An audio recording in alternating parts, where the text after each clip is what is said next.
اللهم صل على سيدنا محمد يا رب صل وسلم دائما ابدا على حبيبي. اگر 3 افراد 2 حصہ لیں اور ایک حصہ بچ جائے تو کیا وہ ایک حصہ باقی 3 افراد مل کر لے سکتے ہیں یا باہر سے کسی کو دیں؟ یہ بہت اہم مسئلہ ہے. لوگ یہ سمجھتے ہیں کہ گائے میں 7 حصے ہی ضروری ہیں، جب تک وہ 7 حصے نہیں ہوں گے قربانی نہیں ہوگی. یہ بالکل غلط ہے. گائے میں زیادہ سے زیادہ 7 حصے ہو سکتے ہیں، کم سے کم 6 بھی ہو سکتے ہیں، 5 بھی ہو سکتے ہیں، 4 بھی ہو سکتے ہیں، 3 بھی ہو سکتے ہیں، 2 بھی ہو سکتے ہیں. نہیں آئی بات سمجھ میں؟ مثال کے طور پر 2 آدمی گائے لے کر آئے، آدھی ایک کی ہو گئی، آدھی ایک کی، تو 2 حصے ہو گئے. 3 آدمی گائے لے کر آئے، 1/3 ایک کی، 1/3 ایک کی، 1/3. اب یہ نہیں کہ یہ 1/3 میں آگے منہ والا حصہ تمہارا، بیچ والا، پوری گائے میں 1/3. 4 آدمی گائے لے کر آئے یا ایک آدمی لے کر آیا، 3 آدمیوں کو حصے بیچ دیے اس نے، ٹوٹل 4 برابر حصے کر دیے. لوگ سمجھتے ہیں کہ اب 3 آدمی ہیں تو ایک 4 حصے لے، ایک 2 آدمی ہے تو ایک 4 حصے لے گا، ایک 3 حصے لے گا. یہ ضروری نہیں ہے، سمجھ رہے ہو؟ تو اس تکلف کی بالکل بھی ضرورت نہیں ہے. کر لیا تو بھی قربانی ہو جائے گی. تو یہ 7 سے زیادہ لوگ شریک نہیں ہو سکتے، 7 سے کم 6 بھی ہو سکتے ہیں، 6 برابر حصے کر لیے جائیں. ٹھیک ہے. اچھا، گائے کے حصوں کو میرے بھائی خوب سمجھ لو. گائے یا اونٹ میں جب 7 لوگ یا 4 لوگ یا 3 لوگ شریک ہوئے تو جتنے بھی شریک ہوں گے تو خوب سمجھ لیں، گائے کے 7 حصے جو کیے جائیں گے یا 3 یا 4 حصے، وہ تول کے کرنا ضروری ہے، اندازے سے کرنا جائز نہیں ہے، چاہے سارے راضی بھی ہوں. کیونکہ گوشت سودی اموال میں سے ہے. ایک بوٹی بھی زیادہ چلی گئی تو وہ سود کے حکم میں ہوگی. کیونکہ جب ہم حصے تقسیم کر رہے ہوتے ہیں تو اصل میں بیع و شراء کا عمل ہو رہا ہوتا ہے، خرید و فروخت کا، کہ آپ کا حصے کا جو گوشت ہے وہ میں نے خریدا، اس گوشت کے بدلے میں جو میرے پاس ہے وہ میں نے آپ کو بیچا. تو گوشت کے بدلے میں جب گوشت بکتا ہے تو وزن میں تول ضروری ہے. ذرا سا بھی زیادہ ہو گیا تو وہ کیا ہے؟ ربا ہے، سود ہے. اور جب وہ سود اس میں شامل ہوگا تو وہ سب کے لیے ناجائز ہو جائے گا. لہذا یا تو تول کے تقسیم کریں یا سود سے بچنے کے لیے ایک کام کر لیں کہ 7 حصوں میں کلیجی ملا دیں. کیونکہ جب ایک جنس میں دوسری جنس شامل ہوتی ہے پھر جو اضافہ ہوتا ہے نا وہ مخالف جنس کی طرف نسبت کر دی جاتی ہے اس کی. یہ سودی احکام ہے، سمجھ میں آ جائیں ٹھیک ہے، نہیں آئے تو پھر کسی اور وقت بیٹھ کے چھاؤں میں آئیے گا، سمجھا دوں گا بیٹھ کے. ابھی تو مسئلے پر عمل کر لیں. سمجھ رہے ہو؟ تو آپ نے کیا کرنا ہے کہ جب گائے کٹے گی، ذبح ہوگی، 7 حصوں میں ڈیوائڈ کیا اس کو، 7 میں تھوڑی تھوڑی کلیجی رکھ دی. سمجھتے ہو؟ اور کلیجی کے بھی 7 حصے کیے شروع میں، 7 میں تھوڑا تھوڑا گوشت بھی رکھ دیا تاکہ کلیجی میں بھی سود کا حکم نہ ہو اور گوشت میں بھی سود کا حکم نہ ہو. مخالف جنس جب آتی ہے نا تو اس کی مثال ایسے، جیسے 10 روپے کے بدلے آپ نے 9 روپے خریدے تو ناجائز ہو گیا نا. لیکن 9 روپے کے ساتھ ایک ماچس کی ڈبی ملا لو گے آپ، تو مخالف جنس جب ملاؤ گے تو ادھر جب 1 روپیہ زیادہ ہوا وہ اس ماچس کے مقابلے میں ہو جائے گا.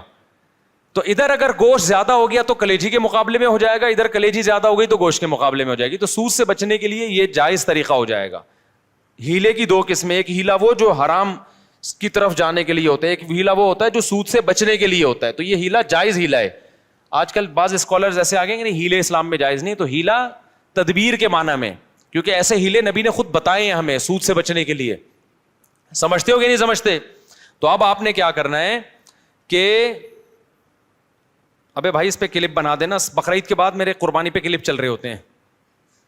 لوگ کہتے ہیں اب وہ میں نے ترکی کو ووٹ دینے کا کہا، طیب اردوغان کو، وہ جب جیت گیا تو میرا کلپ وائرل ہوا ہے کہ اس کو ووٹ دیں. اتنے دنوں بعد وائرل ہو رہا ہے. تو یہ پہلے ہی چلا دینا، آپ کی ذمہ داری ہے کہ قربانی کے حصے تقسیم کرنے کا شرعی طریقہ یا کچھ بھی ایسا کر دیں، کیونکہ لوگ پھر غلط مبتلا ہو جاتے ہیں. تو آپ نے کیا کیا، گائے جب ذبح ہو گئی، پہلے میں شروع سے پورا بتاؤں گا گائے کاٹنی کیسے ہے، بتا دوں کیونکہ اس میں بڑی گڑبڑیں ہو رہی ہوتی ہیں. گائے کاٹنی کیسے ہے؟ پہلی بات، آپ قصائی کو کنٹرول کرنے کا طریقہ کسی انسٹیٹیوٹ میں جا کے سیکھیں آپ، کیونکہ گائے سے زیادہ بقرعید کے دنوں میں قصائی کو کنٹرول کرنا مشکل کام ہے. حقیقت بتا رہا ہوں آپ کو. قصائی گڑبڑیں کرتے ہیں. پہلی بات کسائی کیا کرتا ہے, کیونکہ اس کے پاس اس 3 دنوں میں نا بقرعید کے کسائی سے زیادہ مہنگا دنیا میں کوئی آدمی ہوتا نہیں ہے. 3 دنوں سے پہلے بچڑا جو مہنگا تھا نا, اب بچڑے اس کی ساری قیمت کدھر چلی جاتی ہے, کسائیوں کی طرف. اب کسائی کی ویلیو ہے. تو کسائی پکڑائی میں نہیں آتے, ان کو ہوتی ہے جلدی. آپ لائے, پہلی گڑبڑ کسائی یہ کرتا ہے کہ جانور کو گرایا, منہ میں ہوتا ہے اس کا گٹکا, منہ میں ہوتا ہے پان, منہ ہلا ہی نہیں رہا ہوتا, تکبیر ہی نہیں پڑھ رہا ہوتا. وہ کیسے پڑے گا جب اتنا بڑا گٹکا منہ میں رکھ کے پیک کے ساتھ بیٹھا ہوا ہے, تو تکبیر نکلے گی تو گٹکا ضائع ہو جائے گا نا اس کا. نہیں آ رہی میرا خیال ہے بات سمجھ میں. تو وہ چھری چلا رہا ہوتا ہے. ابے بھائی, تو آپ نے کیا کرنا ہے, کسائی سے بولیں جانور گرا دو, اس کی ٹانگیں قبلہ رخ کر دو. جانور کی قبلہ رخ ٹانگیں جب کریں گے تو جانور کا رخ قبلے کی طرف ہو جاتا ہے. سمجھتے ہیں نا لوگ کیا کرتے ہیں کہ وہ ٹانگیں ادھر ہیں, منہ بیچارے کا گھما رہے ہوتے ہیں اس طرف کو, ٹھیک ہے نا. تو وہ بھی جانور بزبان حال کہتا ہے بیل میں ہوں, حرکتیں تیری ہیں بیل جیسی. تو اس کو گرا کے آپ نے کیا کیا, اس کا رخ کہاں کر دیا, قبلے کی طرف. بلکہ اور آسان کر کے بتاتا ہوں, جو ذبح کرنے والا ہے نا اس کا رخ قبلے کی طرف ہونا چاہیے. سمجھتے ہیں بات کو. تو اس طرح سے جانور کو گرائیں کہ آپ کا رخ کہاں بن رہا ہو. تو پاکستان میں اس کا طریقہ یہ ہے کہ جانور کا جو سر ہے وہ ہو جنوب کی طرف. جانور کا سر کس کی طرف ہو, جنوب کی طرف. دم کا رخ کس طرف ہو, شمال کی طرف. اور ٹانگیں کس طرف ہو جانور کی, قبلے کی طرف. تو اس سے آپ کا ہاتھ بھی صحیح بیٹھے گا, آپ کا سینہ کس طرف ہو جائے گا, قبلے کی طرف ہو جائے گا. سمجھ رہے ہو. لیکن یہ اس جانور کے ساتھ جو آسانی سے اس کام کے لیے تیار ہو جائے. بعض دفعہ جانور اتنا خطرناک ہوتا ہے کہ اس کو گھمانے میں بہت ٹائم لگتا ہے, تو پھر قبلے کی طرف رخ کرنا کوئی ضروری عمل نہیں ہے. جیسے تیسے اس کو کاٹ کے جانور کو بھی تکلیف سے بچاؤ, خود بھی ٹینشن سے بچو. کیونکہ بعض دفعہ اتنی مشکل سے گرائے, قابو میں نہیں آ رہا, اس کو قبلہ رخ گھمانے کی جگہ نہیں مل رہی, اتنے چکر میں جانور ہی اٹھ کے اس نے آپ کو قبلے کی طرف لٹا دیا. سب لوگوں سب لیٹے ہوئے ہیں, ٹھیک ہے نا. ایسے بڑے واقعات ہوئے ہیں. تو کوئی تگڑا قسم کا جانور ہے, کنٹرول میں نہیں آ رہا, تو پھر تو جیسے تیسے ہو کر لو, تاکہ جانور کو بھی تکلیف نہ ہو, آپ کو بھی نہ ہو. لیکن نارملی اگر آسانی سے پاسبل ہو تو آپ نے کیا کرنا ہے کہ یہ بھی کر سکتے ہیں کہ اس کا سر شمال کی طرف ہو اور دم جنوب کی طرف ہو. یہ بھی صحیح ہے. مطلب یہ کہ ایک رخ اس کا شمال کی طرف اور ایک جنوب کی طرف. تو پھر پاؤں کس کی طرف ہوں گے, قبلے کی طرف. پھر آپ جب ذبح کرو گے نا تو آپ کا رخ کس طرف ہوگا, قبلے کی طرف. تو قصائی سے آپ چھری لے لیں. بعض دفعہ قصائی غیر مسلم بھی ہوتے ہیں, تو غیر مسلم کا ذبیحہ بھی اسلام میں حلال نہیں ہے. مشرک بھی ہوتے ہیں بعض دفعہ. میں نہیں کہہ رہا وہم کریں خام خواہ میں, قصائیوں کی رپورٹ وہاں طلب کا شناختی کارڈ دکھائے, اسلام لکھا ہے کہ نہیں لکھا, اتنی تکلف کی ضرورت نہیں ہے. لیکن احتیاط کرنے میں میرا خیال ہے کوئی حرج. قصائی کو پہلے سے جانتے ہیں تو ٹھیک ہے, نہیں جانتے تو پھر خود ذبح کر لو بھائی, سنت ہے نا یہ. کیا خیال ہے, ہمارے نبی نے تو خود جانور ذبح کیا ہے, بیگم سے بھی ذبح کروا سکتے ہیں. تو اب آپ نے, بیگم سے اس لیے کہہ رہا ہوں کہ بعض لوگ سمجھتے ہیں کہ عورت ذبح نہیں کر سکتی, حرام ہو جاتا ہے, کوئی ایسا کچھ نہیں ہے, تو وہ بھی ذبح کر سکتی ہے. باقی زیادہ اس میں تفصیل میں نہیں جانا چاہتا. اب آپ نے کیا کیا کہ رخ آپ کا قبلے کی طرف ہے. کسائی سے صرف یہ پوچھ لیں چھری رکھنی کہاں پر ہے, کیونکہ ہمارے ایک جاننے والے نے بکرا ذبح کیا, یہاں سے کاٹ دیا, اتنی لمبی گردن اس کی. تو اتنا بھی نہیں ہوتا بھائی, جہاں سے کاٹنا ہے وہاں سے کاٹو. تو رکھ کے آپ نے زور سے بسم اللہ اللہ اکبر پڑھنا ہے. آہستہ سے نہیں پڑھنا, بلکہ آہستہ سے پڑھ لیں گے تو بھی قربانی ہو جائے گی, لیکن زور زور سے کیا پڑھنا ہے, بسم اللہ اللہ اکبر. اور علماء کہتے ہیں قریب والے لوگ بھی پڑھیں تاکہ چھری چلانے والے کو یاد آ جائے. آپ نے جب ذبح کیا تو صرف 4 رگیں کاٹنی ہیں اس کی. ایک نرخرا, یہ جو خوراک کی نالی ہے, ایک سانس کی نالی ہوتی ہے, اور 2 ودج ہوتی ہیں جو دل سے پریشر کے ساتھ خون دماغ کی طرف لے کے جا رہی ہوتی ہیں نا, 2 نالیاں, بہت پریشر سے اس سے خون نکلتا ہے. تو یہ 4 ٹوٹل نالیاں کٹ جائیں گی. اس کے بعد مزید کچھ نہ کاٹیں. آج کل قصائی کاٹتے چلے جاتے ہیں کیونکہ وہ چاہتے ہیں جانور جلدی ٹھنڈا ہو جائے, پھر جا کے وہ اندر نلی پہ چھرا مارتے ہیں اندر. اس سے جانور ٹھنڈا جلدی ہو جاتا ہے, لیکن اس کا نقصان کیا ہے کہ جانور کا خون جسم سے اچھی طریقے سے نہیں نکلتا. ذبح کرنے میں جو ایک بہت بڑی حکمت ہے وہ ہے کہ جانور کی باڈی سے اس کا خون نکل جائے سارا. خون اچھی چیز نہیں ہے. اب گورے بھی اس بات کو مان رہے ہیں, وہ بھی ذبح کی طرف آ رہے ہیں کہ بلڈ نکلنا چاہیے, خون میں بیماریاں ہوتی ہیں, خون کوئی انسانوں کے کھانے کی چیز نہیں ہے. تو اب اگر یہ حرام مغز میں جب وہ مارتے ہیں نا چھرا, اس سے جانور کے اعصاب ٹھنڈے ہو جاتے ہیں, تو دماغ نے جو باڈی کو میسج بھیجا ہوا تھا کہ ایمرجنسی لگی ہوئی ہے تڑپو, اور باڈی تڑپ رہی تھی, اور اس کی وجہ سے خون کیا ہو رہا تھا, بہت تیزی سے نکل رہا تھا. تو جب وہ اس کا سارا نروس سسٹم ہی خراب ہو گیا تو باڈی کے احساس ختم, باڈی تڑپنا ختم, اور بلڈ نکلنا ختم. تو قصائی لوگ یہ کام کرتے ہیں تاکہ جب گوشت کے اندر خون زیادہ رہے گا نا, عام دنوں میں یہ اس لیے کرتے ہیں کہ گوشت میں خون رہے گا تو گوشت کا ویٹ زیادہ ہوتا ہے, تو اکنامیکلی ان کو وہ سستا پڑتا ہے. اس کے نقصان کیا ہوتا ہے, پبلک کو بیماریاں کھانے کو ملتی ہیں. عام گوشت جو مارکیٹ میں مل رہا ہے نا, اس میں کیا ہوتا ہے, بلڈ رہ جاتا ہے, صحیح طرح وہ ذبح نہیں کرتے, چھرا مار دیتے ہیں اندر, جانور ٹھنڈا ہو گیا, گوشت میں بیماریاں رہ جاتی ہیں خون کی وجہ سے, وہ نقصان ہے. اور بقرعید میں کیا کرتے ہیں, بقرعید میں ان کو جلدی ہوتی ہے, یہ اکنامیکلی ان کو نقصان ہوتا ہے کہ اگر ہم نے جانور کے ٹھنڈا ہونے کا انتظار کیا تو اتنی دیر میں ہم 10 بچھڑے اور گرا سکتے تھے. ہمیں وسیم کے یہاں بھی جانا ہے, غفار کے یہاں بھی جانا ہے, ستار کے یہاں بھی جانا ہے, سارا یہ تھوڑی کہ ہم اس کے ٹھنڈا ہونے کا انتظار کریں گے. تو لہٰذا وہ فوراً کیا کرتے ہیں, اندر چاقو مار دیتے ہیں, چورا گھونپ دیتے ہیں تاکہ ٹھنڈا ہو جائے جلدی. تو آپ نے پہلے ٹریننگ کرنی ہے قصائی کو کنٹرول کرنے کی, کیونکہ لوگوں نے یہ میرے بیانات بھی قصائیوں کو سنا ہے کہ ابے 4 رگے کاٹ کے آرام سے کھڑا ہو جا, 2 منٹ اس کا خون نکلنے دے آرام سے, جب نکل جائے گا خون پھر کھال اتارنا شروع کر دو, اس کی اپنی طبعی موت اس کو مرنے دو, ذبح ہونے دو.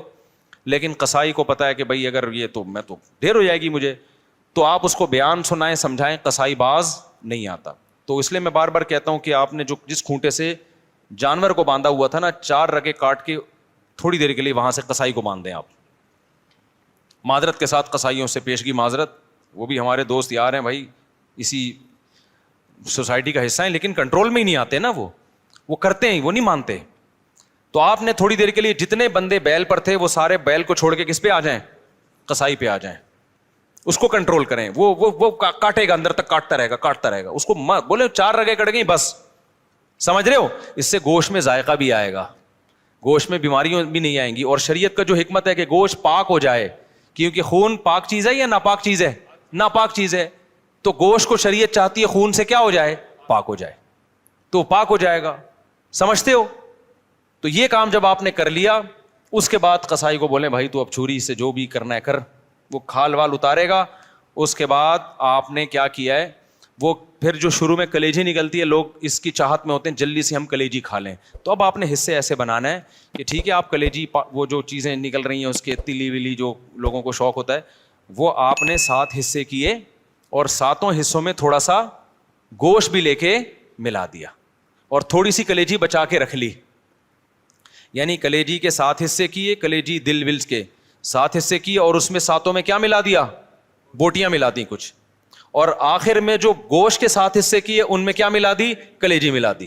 اب سود کے مسائل سے آپ کی حفاظت ہو جائے گی, سمجھ رہے ہو. اب اگر کہیں تھوڑا زیادہ تھوڑا کم بھی چلا گیا نا تو سودی حکام جاری نہیں ہوتے. پھر آخر میں پھر بھی بہتر ہے تول دیں, تاکہ لوگوں کو بھی نہ ہو نا, تولنے میں لوگوں کے دل بھی صاف رہتے ہیں کہ پتہ نہیں کیا یہ برتن میں نہیں ہوتا صحیح دفعہ. سمجھ رہے ہو کہ نہیں سمجھ رہے, یہ کام آپ نے کرنا ہے. ایک اہم بات, قصائی کو اجرت میں گوشت دینا جائز نہیں ہے. کسائی کی آپ نے اجرت طے کی, بھائی یہ جانور ذبح ہوگا اور اس کے اتنے حصے ہوں گے اور یہ سب کہ تم نے کرنا ہے, تمہیں اتنے پیسے دیے جائیں گے. اگر وہ کہتا ہے میں پٹ کا گوشت لے کے جاؤں گا, تو قربانی کے جانور کے گوشت کو کمیشن یا اجرت کے طور پر استعمال بولو نہیں کر سکتے, کیونکہ اس کا مطلب آپ اس گوشت سے معاشی فائدہ اٹھا رہے ہو, پیسے بچا رہے ہو نا ایک طرح کا. آپ کہیں ہم نے تو پیسے اس کو پورے دیے, تو پیسے پورے دیے لیکن یہ ایگریمنٹ کا حصہ ہے. تو آپ نے قصائی کو مایوس کر دینا ہے کہ بھائی آپ کو صرف پیسے ملیں گے, باقی اخلاقی طور پر جب کلیجی گھر سے پک کے آئے گی تو جہاں سب کھا رہے ہوں گے آپ بھی کھا لینا, کوئی ہم منع تھوڑی کریں گے. الگ سے اس کا کوئی گوشت میں حصہ نہیں ہونا چاہیے. سمجھتے ہو, اس کو مایوس کر دیں آپ کی پیسے ملیں گے.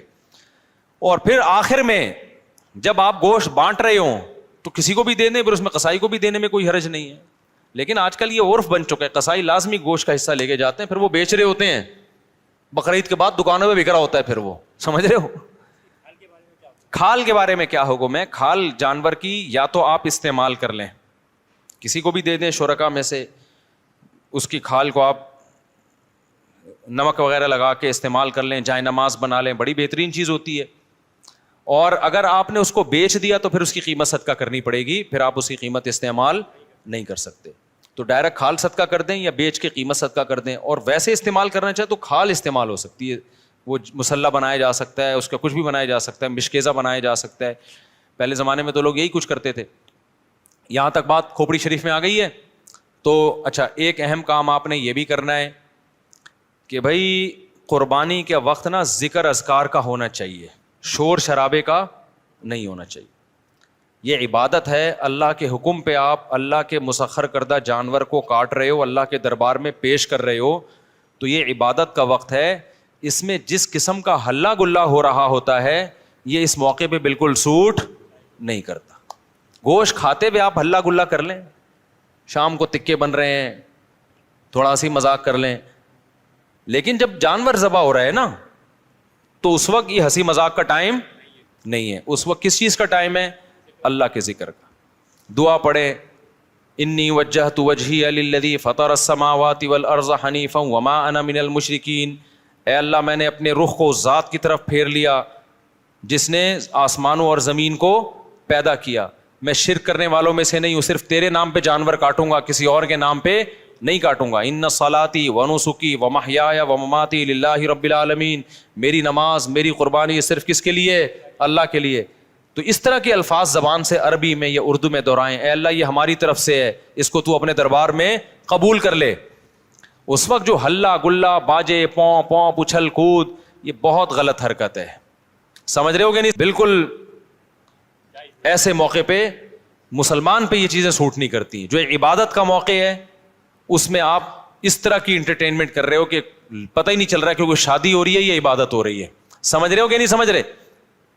یہ کام کرنا ہے آپ نے. اس کے بعد جب جانور کٹ جائے اور حصے ہو جائیں تو آپ نے کیا کرنا ہے؟ اگر آپ غریب ہیں, آپ کے بچوں کی تعداد زیادہ ہے, گوشت کھانے کو کم ملتا ہے سال میں, غربت کی وجہ سے فیملی بڑی ہے, تو سارا گوشت خود ہی کھا لیں. پھر ایک حصہ صدقہ کرنا یہ افضل بھی نہیں ہے, کیونکہ اپنے بچوں کا حق پہلے ہے, دوسروں کا حق اسلام میں بعد میں. بعض ایسے غریب ہوتے ہیں بیچاروں کو پورے سال گوشت نہیں ملتا, اب انہوں نے پیسے جمع کر کے قربانی کر لی تو کھاؤ بھائی, ٹھیک ہے نا, پھر صدقہ نہ کرو. لیکن اگر اللہ نے آپ کو مالی وسعت دی ہے, آپ پورے سال گوشت کھاتے رہتے ہیں, تو پھر 1/3 گوشت کیا کر دیں, کم سے کم بولو صدقہ کر دیں, افضل ہے. کیونکہ قرآن کہہ رہا ہے کلو منہا, خود بھی کھاؤ اور مسکینوں کو بھی کھلاؤ. تو کم سے کم 1/3 گوشت کیا کر دیں آپ, وہ صدقہ کر دیں, آپ لوگوں کو کھلا دیں. آپ سمجھتے ہو کہ نہیں سمجھتے؟ دوسرا کام, باقی 1/3 کا کیا کریں, وہ رشتہ داروں کو دے دیں. لیکن اگر رشتہ داروں نے بھی قربانی کی پھر نہ دیں ان کو, تو 2/3 کھا لیں. لیکن 1/3 کوشش کریں, کیا کریں بھائی, صدقہ کر دیں. یہ مالداروں کے لیے. غریب آدمی کیا کرے, پورا کھا جائے, ٹھیک ہے نا, اللہ کی طرف سے ضیافت ہے, بار بار موقع ملتا نہیں تو پھوڑ دے. اچھا, پھر تیسری بات, قربانی کے گوشت کو ایک بہت اہم مسئلہ ہے کہ بعض لوگ ساری قربانی صدقہ کر رہے ہوتے ہیں کہ اپنے ملک میں اپنے گھر میں کرنی نہیں ہے, بلکہ ہم نے کیا کرنا ہے, دوسرے ملک میں, غریبوں کے ملک میں کرنی ہے. جیسے امریکہ اور UK میں لوگ کر رہے ہوتے ہیں, وہاں نہیں کر رہے قربانی, یار ساری پاکستان میں کر دو, غریبوں کو کھلا دو.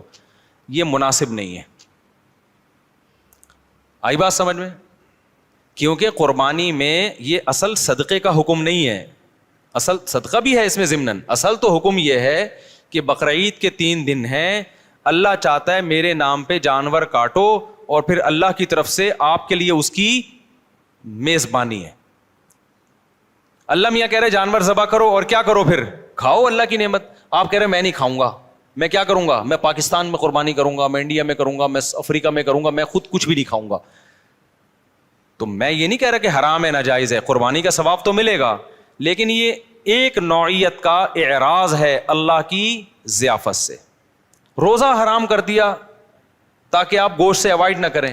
اس لیے علماء یہ کہتے ہیں کہ آپ ٹھیک ہے باہر ملک میں قربانی کریں غریبوں کے لیے, کم سے کم ایک حصہ آپ اپنے ملک میں جہاں آپ رہتے ہیں وہاں کریں, اس لیے تاکہ قربانی کا گوشت آپ کے گھر میں آئے اور آپ اس گھر کو, اس گوشت کو کھائیں. اب مالدار لوگ کہتے ہیں ایکچولی ہمیں ضرورت نہیں ہے کھانے کی, ہم پورے سال کھاتے ہیں, ہمیں کیا ضرورت ہے, میں نے دیکھا ہے ایسے مالداروں کا, ہم تو کھاتے ہیں پورے سال ہی گوشت کھاتے ہیں. فون کیا اپنے خادم کو, یار تم ایسا کرو وہ وہیں عیدی سینٹر میں ذبح کر کے وہیں غریبوں کو بانٹ دو. اور بھائی آپ کو ہم نے کب کہا کہ آپ نہیں کھاتے؟ یہ والا وہ والا نہیں ہے جو آپ پورے سال کھاتے ہیں. سمجھ میں آ رہی ہے بات؟ یہ وہ والا گوشت نہیں ہے جو آپ پورے سال کھاتے ہیں. دیکھو آپ کے ابا نے آپ کو بلایا, آپ گئے, آپ کے ابا نے بڑی خوشی کا اظہار کیا میرا بیٹا آج مجھ سے ملنے کے لیے آیا ہے, اور آپ کے ابا نے آپ کے لیے دال چاول لا کے رکھ دی. آپ کا ابا, میں دال چاول, میں تو ویسے ہی اتنا کھاتا پیتا آدمی ہوں, میں تو کوفتے کھاتا ہوں, اور ابھی بھی میں نے تھوڑی دیر پہلے برگر کھایا, تو ایکچولی یہ آپ لائیں, میں دے دوں, شاپر میں ڈال کے دے دیں, میں کسی محلے میں کسی کو صدقہ کر دیتا ہوں. آپ نے شاپر میں ڈالا اور آپ نے کہا صدقے کا ثواب لوں گا میں. ابا کو غصہ آئے گا کہ نہیں آئے گا؟ ابے تو مجھے خوش کرنے کے لیے دھونے والے کھا لیتا ہے اس میں سے, میں نے تیرے لیے بنائے ہیں. تو جس میں تکبر ہوگا وہ نہیں کھائے گا, جس میں تواضع ہوگی وہ پیٹ بھرا ہوا بھی ہوگا نا, تو ابا کے سامنے دال چاول ایسے کھائے گا جیسے کئی دن کا بھوکا ہوں میں. کیا خیال ہے بھائی؟ ایسے کھائے گا جیسے کئی دن کا بھوکا ہوں میں. وہ کہے گا میں تو, مجھے تو بہت مزہ آ رہا ہے اس کے کھانے میں, بڑا دل چاہ رہا تھا میرا کھانے کو, آپ نے بڑے صحیح ٹائم پہ ابا میرے لیے دال چاول کا انتظام. ایسے موقع پہ کہنا ابا شاپر میں ڈال دو, میں پاکستان میں صدقہ کر دیتا ہوں. ٹھیک ہے نا, وہاں غربت زیادہ ہے. تو یہ جو باہر ملکوں میں, لندن میں, امریکہ میں لوگ اپنے گھر میں ذرا بھی قربانی نہیں کرتے, یہ غلط کرتے ہیں. ٹھیک ہے آپ پاکستان غریب ملک ہے, یہاں بھی قربانی کر لیں, لیکن اگر ایک ہی حصہ کرنا ہے نا تو پھر اپنے گھر میں کریں, صدقہ بعد میں کر دینا آپ. کیونکہ اللہ میاں یہ گوشت, یہ وہ بکرا نہیں ہے جو آپ روزانہ کاٹ کے کھاتے ہیں, یہ وہ بکرا ہے جو کون کھلا رہا ہے؟ اللہ کھلا رہا ہے. تو اس میں تکبر کہ ایکچولی ہمیں تو ضرورت نہیں ہے, ایکچولی ٹوپی ڈرامے چھوڑ دو بھائی, اللہ کھلا رہا ہے, شوق سے کیا کرو, کھاؤ.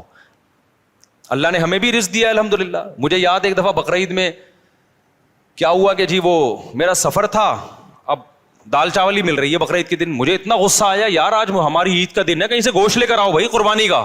میں نے ساتھیوں کو ہلا دیا, پھر انہوں نے انتظام کیا بھائی وہ فلاں جگہ. میں نے کہا بھائی گوشت کھائیں گے یار, ہم یہ پاگل, تو ہم مسلمان ہیں بھائی, بقرعید کے دن ہم پاگل ہیں کہ مرغی چکن بریانی مجھے لا کے بقرعید میں رکھ دی سفر کی وجہ سے نا. میں نے کہا ہم نہیں کھائے گا چکن بریانی, ہمیں قربانی کا کیا چاہیے, گوشت. اللہ کو یہ ادا ایسے موقع پہ کیا ہوتی ہے, پسند ہوتی ہے. ہمارے نبی کو کھانے پینے کا بالکل شوق نہیں تھا. سب سے زیادہ کھانے پینے سے اوائڈ کس نے کیا ہے؟ سید الانبیاء محمد صلی اللہ علیہ وسلم نے. آپ تو فاقوں سے رہتے تھے, بقرعید کے دن آپ کھاتے نہیں تھے جب تک جانور ذبح نہ ہو جائے اور پہلانے والا گوشت کا آپ کے پیٹ مبارک میں نہ جائے. سمجھ رہے ہو کہ نہیں سمجھ رہے؟ اپنا شوق دکھانے کے لیے کہ ہم آج نہیں کھائیں گے, پہلا نوالا کیا جائے گا ہمارے پیٹ میں, قربانی کے گوشت کا. تو اللہ سے استغنا مت دکھاؤ, اللہ کے سامنے تکبر بولو مت کرو, وہاں عاجزی ظاہر کرو. اللہ ہم تو کھاتے رہتے ہیں, وہ بھی تو ہی کھلاتا ہے, اپنے خرچے پہ کون سا کھاتے ہیں ہم, ٹھیک ہے نا. تو ان دنوں میں تو کھلائے گا, ہم کھائیں گے. تو اس لیے بقرعید کو کوشش کریں ناشتہ بھی نہ کریں قربانی کے, لیکن یہ قربانی کے گوشت جب ٹائم پہ مل جائے. ورنہ آج کل جو قربانی کا گوشت کسائی لوگ اثر میں تیار کر رہے ہوتے ہیں, تو پیٹ کمر سے چپک کے خود قربانی کا بکرا بنا ہوا ہوتا ہے آدمی. پہلے زمانے میں ٹھک ٹھک ٹھک قربانی ہوتی تھی. تو اس لیے بقرعید کے دن جو ہے نا, جو یورپ امریکہ میں لوگ رہتے ہیں, بھائی اپنے گھر میں قربانی کا گوشت لایا کرو, کھایا کرو, بچوں کو بھی کھلاؤ. بولو, بچے پوچھیں ابا آج کیوں بکرے وکرے کھائے جا رہے ہیں؟ بیٹا یہ ہمارا عید کا دن ہے, اور یہ ضیافت کس کی طرف سے ہے؟ اللہ کی طرف سے. آج ہم گوشت کھائیں گے. سمجھتے ہو کہ نہیں سمجھتے ہو؟ ہاں, جس کو پرہیز ہے بڑے گوشت سے وہ بکرا کھا لے. ایسا نہ ہو کہ اتنا فارم میں آ جائے کہ ڈاکٹر نے منع کیا ہوا ہے بڑا گوشت کھانے سے. بعض لوگ یہ بھی کر رہے ہوتے ہیں, بھائی اللہ میاں نے جب کھلا رہا ہے تو میں تو کھاؤں گا. ڈاکٹر کہہ رہا ہے تو گائے مت کھا, ٹھیک ہے نا, تیرا کولیسٹرول بہت بڑھ چکا ہے. آپ کہہ رہے ہو اللہ کھلا رہا ہے, تو اللہ تو کھلا رہا ہے, لیکن اللہ کہہ رہا ہے پہلے اپنی صحت بھی دیکھو نا. تو اپنی صحت کے حساب سے آپ نے کیا کرنا ہے, اس کو کھانا ہے. تو اللہ کا شکر ہے اب تک ہماری صحت تو افورڈ کر رہی ہے, ہم کھا لیتے ہیں, تو ہم تو کھائیں گے بھائی. تو اس لیے خوشی سے کھایا کرو, رغبت سے کھایا کرو. ہمارے نبی نے جب حج کے موقع پہ عید الاضحیٰ کے دن 100 اونٹ ذبح کروائے, آپ نے 100 اونٹ, 60 اپنے ہاتھوں سے کیے, باقی حضرت علی سے کروائے, نہر کروائے. اور شدید بھوک کا ٹائم تھا کیونکہ حج کیا آپ نے, کتنی تھکاوٹ ہوتی ہے 10 ذی الحجہ کو حاجیوں کو. میں نے جب یہ حدیث سنی نا مجھے بڑا مزہ آیا, کیونکہ ہمارے پیٹ بھی کمر سے چپکا ہوا تھا حج میں, بھوک سے حالت خراب ہو گئی تھی. تو پھر وہ حدیث آئی سامنے کہ نبی صلی اللہ علیہ وسلم جب شدید بھوک کی حالت میں، شدید تھکاوٹ میں، تو آپ نے صحابہ سے پوچھا الیس ھذا یوم النحر، کیا یہ قربانی کا دن نہیں ہے؟ کتنا مزہ آیا ہوگا نا کہ یہ دن کون سا ہے بھائی، یہ تو قربانی کا دن ہے، یہ تو کھانے پینے کا دن ہے۔ صحابہ نے کہا ہاں یا رسول اللہ، آپ نے 100 اونٹ نہر کروائے، پھر ہر اونٹ کا گوشت جمع کر کے اس کی یخنی بنائی گئی، اور اس یخنی کو آپ صلی اللہ علیہ وسلم نے پیا، تاکہ 100 کے 100 اونٹ جو اللہ کے نام پہ ذبح ہوئے ہیں سب سے تناول کرنے کا موقع مل جائے۔ تو ہمارے نبی تو استغنا نہیں کر رہے کہ میں کیوں کھاؤں بھائی، ٹھیک ہے نا۔ اور کتنا زبردست مزہ آیا ہوگا نا، وہ گوشت کی یخنی کتنی مزے کی ہوتی ہے۔ بھوک کی حالت میں جب آپ یخنی کھائیں، آپ لوگ کو نہ بھوک لگ رہی ہے نہ گوشت کا مزہ ہے، تو آپ لوگ کی سمجھ میں باتیں بالکل، ایک 4 شادیوں کی باتیں آپ کی سمجھ میں نہیں آئیں گی، ایک گوشت کھانے کی باتیں آپ لوگ کی سمجھ میں نہیں آئیں گی۔ اس کے لیے کچھ دن ماحول بدلنا پڑے گا آپ کو، ٹھیک ہے نا۔ چونکہ ٹماٹر، کھیرے، ککڑیاں، پیزے، برگر کھا کے نا اب وہ گوشت والا سیٹ اپ کیا ہو گیا ہے، ختم۔ آپ کو تو میں یہ بتاؤں کہ عید کے دن آپ 3 پیزے کھائیں بھوک میں، ایک دم آپ سب جوش میں آ جائیں گے، دیکھنا۔ تو ہم نے تو پیزوں کا عادی نہیں بنایا الحمدللہ اپنے آپ کو، اس لیے ہمیں گوشت کا مزہ آتا ہے۔ تو اونٹ کے نبی صلی اللہ علیہ وسلم نے 100 اونٹ ذبح کیے، اور 100 کی 100 میں سے کیا کیا ہے، اس کا شوربہ بنا کے آپ نے پیا ہے، گوشت بھی کھایا ہوگا یقیناً۔ تو اس لیے جو لوگ یورپ میں، امریکہ میں رہتے ہیں، دوسرے ملکوں میں رہتے ہیں، وہ ٹھیک ہے دوسرے ملکوں میں، غریب ملکوں میں بھی قربانی کریں اگر اللہ نے وسائل دیے، لیکن پہلے کیا ہے، کم سے کم ایک حصہ گھر میں ہونا چاہیے، اس کا گوشت گھر میں آنا چاہیے، اس کو کھانا چاہیے، سمجھتے ہو، تاکہ مسلمانوں کا یہ تہوار زندہ بھی رہے، ابراہیم علیہ السلام کی قربانی کی سنت بھی زندہ رہے۔ وہ بالکل بقرعید کا پتہ ہی نہیں چلتا بعض ملکوں میں، کہتے ہیں ایکچولی بقرعید آئی ہے تو ایکچولی ہم نے وہ فون کر دیا ہے کہ وہ وہاں کر دینا، بس وہیں کر دینا، بس نماز پڑھنے چلے جاتے ہیں۔ تو یار اتنا بھی، میں تو کہتا ہوں اس تکلف کی بھی کیا ضرورت تھی آپ کو، ٹھیک ہے نا، اس تکلف کی کیا ضرورت تھی، نماز بھی نہیں پڑھتے آپ، نہاتے دھوتے بھی نہیں، تو اصل تو ہے ہی گوشت کی قربانی، نماز تو ویسے بھی پڑھتے رہتے ہیں نا، تو کھا لو، اللہ کے مشورے پہ کھا لو اگر آپ کو ضرورت نہیں بھی ہے۔ اگر تینوں نہ دو، میری بہن کیک بناتی ہیں، کیک پر جو تصویر لگائی جاتی ہے وہ نہیں لگانی چاہیے، لیکن وہ تو تصویر کھانے کے لیے ہوتی ہے، وہ رہتی تھوڑی ہے۔ کیک کمائی کا ذریعہ کیک بنانے کا ہے، کیک بنائے اس پہ تصویر نہ بنائے، باقی وہ کیک کی کمائی حلال ہے، کیونکہ وہ صرف تصویر کی تھوڑی ہے، وہ تو کیک کے پیسے مل رہے ہیں نا آپ کو۔ خالی تصویر ہوگی تو کون لے کے جائے گا وہ تو کیک کی وجہ سے لے کے جا رہا ہے۔ گزارے جانے او زبردست، ماشاء اللہ بہترین ہو گیا، بہترین۔ وعلیکم السلام۔ میں اپنے والد صاحب رہتا ہوں، بہت بیمار رہتے ہیں، وظیفہ بتا دیں۔ وظیفے تو بس یہی ہے کہ میرے بھائی پریشان ہیں تو وظیفہ پوچھ رہے ہیں، وظیفہ یہی حسبی اللہ و نعم الوکیل پڑھا کریں زیادہ سے زیادہ۔